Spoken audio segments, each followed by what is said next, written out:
오늘 함께 보실 하나님의 말씀은 고린도후서 4장 6절에서 7절 말씀입니다. 제가 읽겠습니다.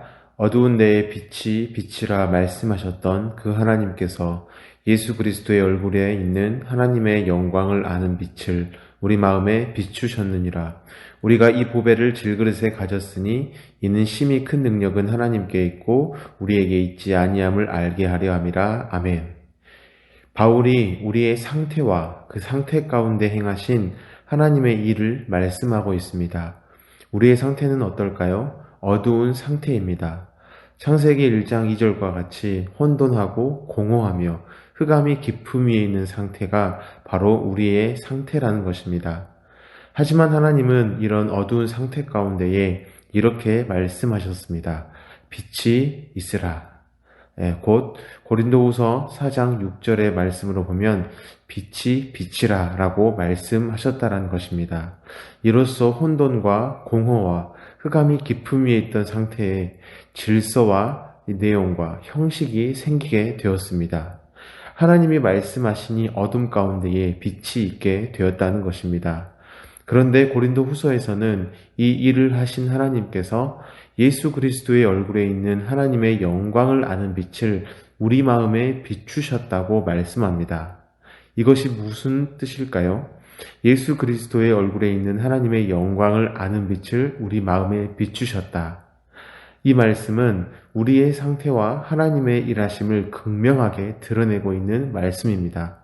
먼저 예수 그리스도의 얼굴에 있는 하나님의 영광을 아는 빛은 우리에게는 원래 없는 빛입니다. 예수님의 얼굴에만 있습니다. 곧 하나님의 영광은 예수님으로만 드러난다는 것이죠. 그래서 예수님만 보면 하나님의 영광을 볼 수 있습니다. 하나님이 얼만큼이시며 하나님이 어느 정도이시며 하나님이 누구이신지를 예수님을 보면 알 수 있다는 것입니다. 그런데 하나님께서는 이토록 놀라운 하나님을 알도록 우리 마음에도 빛을 비추셨다라고 말씀합니다. 그래서 7절에 이렇게 말씀합니다. 우리가 이 보배를 질그릇에 가졌으니 이는 심히 큰 능력은 하나님께 있고 우리에게 있지 아니함을 알게 하려 함이라. 보배, 곧 예수님을 질그릇에 가졌다는 것입니다. 하나님의 영광이신 예수님을 질그릇인 우리가 가졌다는 것입니다. 어둠 가운데 빛이 있으라고 말씀하셨듯이 질그릇 같은 우리 인생에 예수님이 담긴 것입니다. 그 이유를 7절에서 말합니다. 심히 큰 능력은 하나님께 있고 우리에게 있지 아니함을 알게 하려 한다는 것이죠.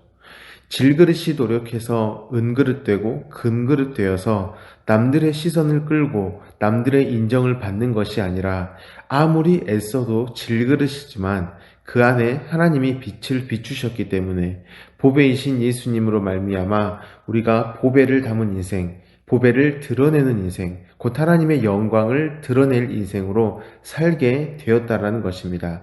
전적인 하나님의 은혜라는 것이죠. 우리는 질그릇으로서 언제나 실패하는 것이 전부입니다. 하지만 그 실패라는 그릇 안에는 이미 보배이신 예수님이 담겨 있습니다.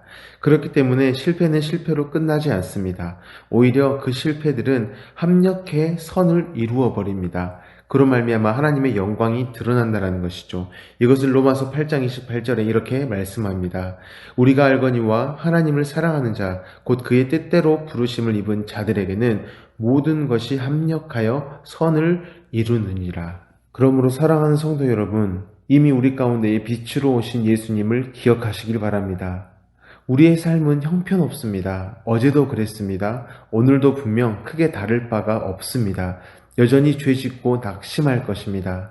하지만 이 사실이 전부여서 우리 삶은 망한 인생이다. 이것이 아니라는 것이죠. 왜냐하면 예수님은 그 모든 우리의 연약함에 대해 꾸짖거나 나무라고 하지 않으시기 때문입니다. 오히려 예수님께서는 질그릇 속에 보배로 계신다라고 말씀합니다. 그래서 질그릇은 결국에 하나님의 심히 큰 능력을 경험하게 된다는 것이죠. 그래서 하나님의 영광이 우리를 통해 드러나는데 그게 우리 실력이 아닌 오직 보배이신 예수님 때문이라는 것입니다. 이게 바로 가장 안전하며 행복한 삶입니다. 우리의 실제를 이해하고 하나님이 그 실제 가운데에 행하신 일을 경험하는 것이기 때문입니다. 결코 금그릇이 되려고 하지 마시기 바랍니다. 이미 우리가 해봤다라는 것입니다. 오히려 이미 우리 안에 보배이신 예수님을 기억해야 합니다. 그리고 내가 살아가는 가정과 직장에서 어둠에서 빛을 비추게 하신 하나님의 그 능력을 경험하시길 바랍니다.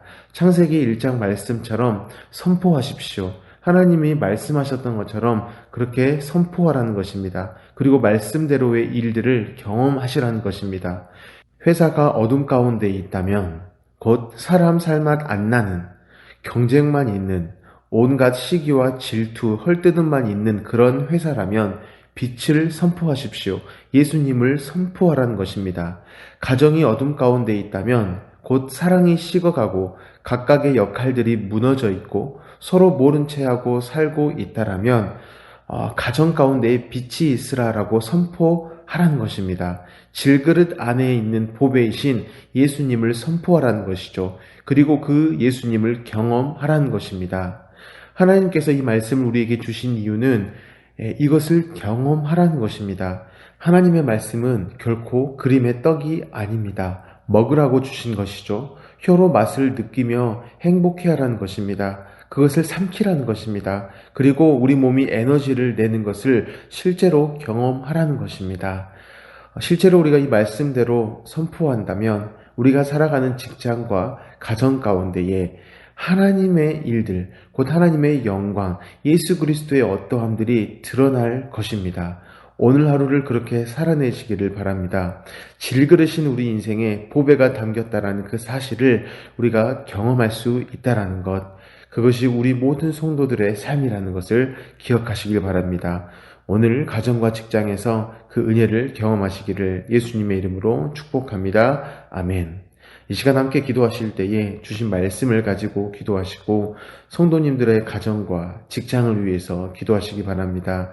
온라인 캠프를 위해서 기도하실 때에 부모님들에게는 아이들을 칭찬하고 격려할 마음의 여유가 생기도록 기도하시고 자녀들을 위해 기도하실 때는 남은 기간도 기대함으로 기다릴 그러한 마음의 여유를 또한 달라고 기도하시기 바랍니다. 오늘 수요 예배가 있습니다. 말씀 전하실 목사님과 또 말씀을 온라인으로 가정에서 들을 성도님들을 위해서 기도하시기 바랍니다. 우리 이 모든 기도 제목을 가지고 함께 기도하겠습니다.